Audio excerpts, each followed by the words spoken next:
Rebel Canners, teaching all kinds of food preservation, especially the old ways.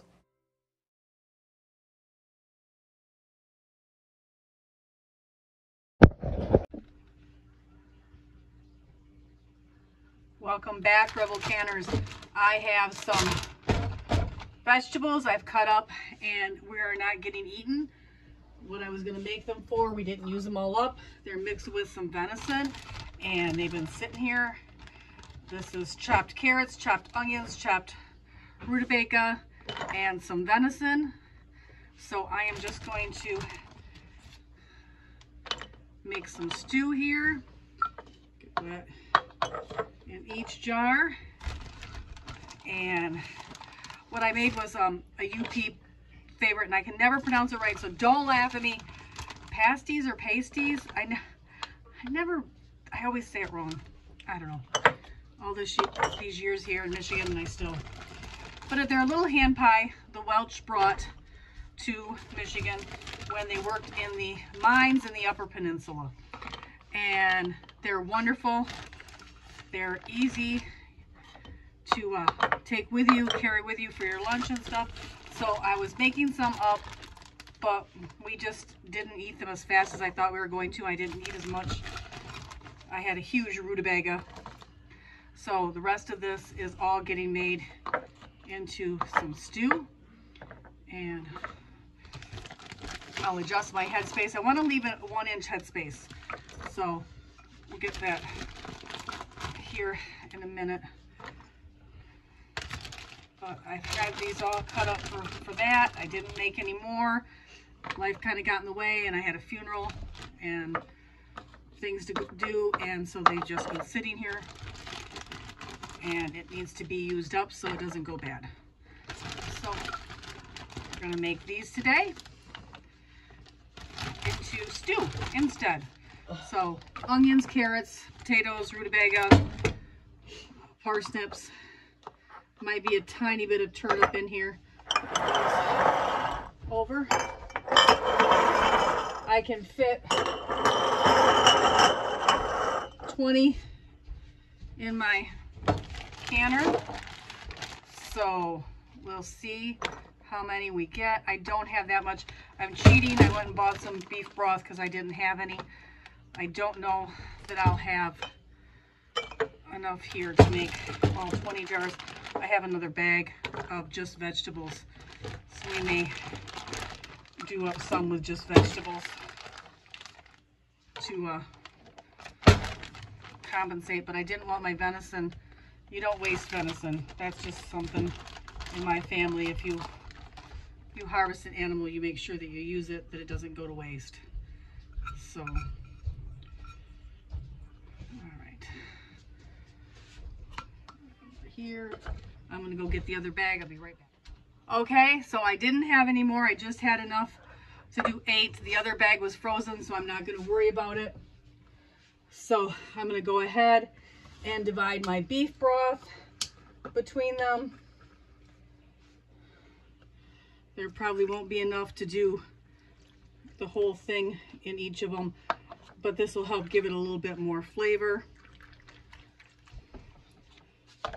See how far I can get it to go here.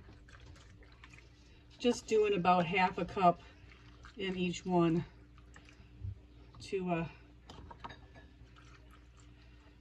give it a little better beef stew flavor. Since I've already cooked the venison, there's not a lot of broth there for the jars.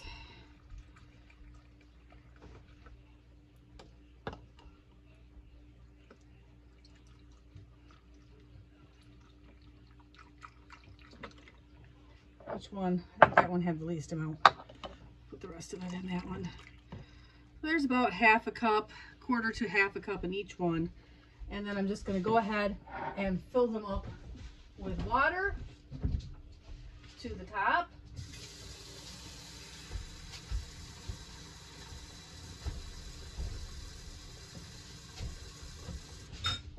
And process them. Since these are more than 50%, ooh, that might be a little full. Oh, no, pretty good. Since these are more than 50%, I can't do them for the soup time. I'm going to have to do them for the meat time. So, but I'd rather have it meatier. Ooh. And again, trying to leave about 1/2 inch of headspace.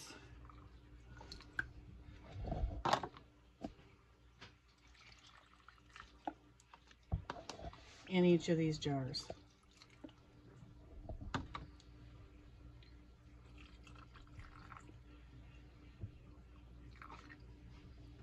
All right. Go through here. And I'm going to wipe every one of the rims.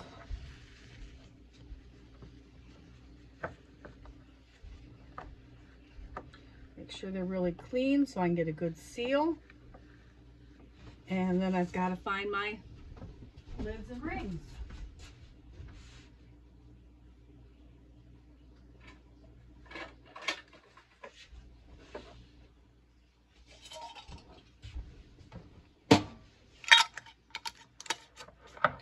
Just put them on finger tight. I'm going to go ahead and finish these, and I'll be back with you in a couple minutes. Is it videoing? Okay. So we got them all wiped off. Now we're going to put the lids on and the rings. So we'll have some nice hearty beef stew. Go ahead and get this into my pressure canner. And show the outcome here in just a few. All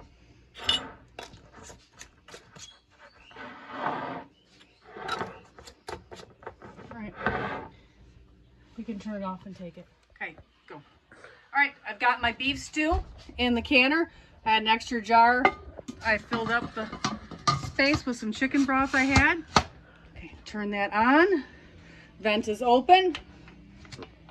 Gonna do the opposite ones on this because this is the All-American. So you go across from each other as you go.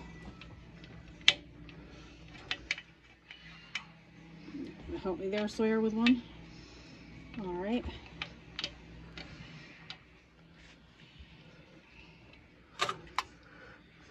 Thank you. Okay. And I'm just going to start out real slow. You don't want to do too high to start out with the temperature because that will cause your jars to break or siphon. So we're going to start with a low heat because we're starting with stuff that is cool and not hot. I'm going to do this at the meat time, which is 75 minutes for pints. I'll check back with you in an hour. Okay, so we're ready to get this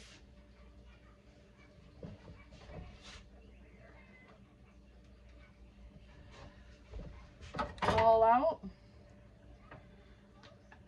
There's that one was broth I did to make a full canner load. And there is our beef stew with lots of yummy vegetables.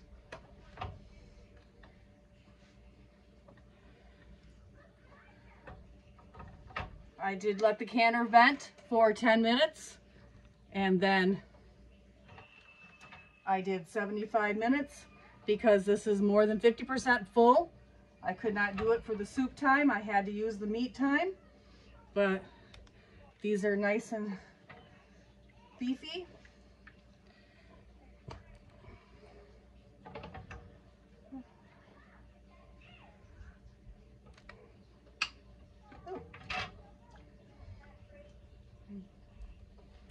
Okay, so something like that, crazy.